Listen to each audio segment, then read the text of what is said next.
Автомобиль Hammer H2, 6-литровый мотор, 2003 год. Давление масла на холостом ходу 80-90 килопаскалей. Даем обороты.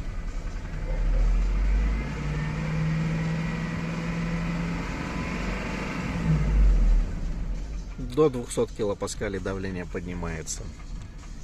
Гидрокомпенсатор у нас стучит.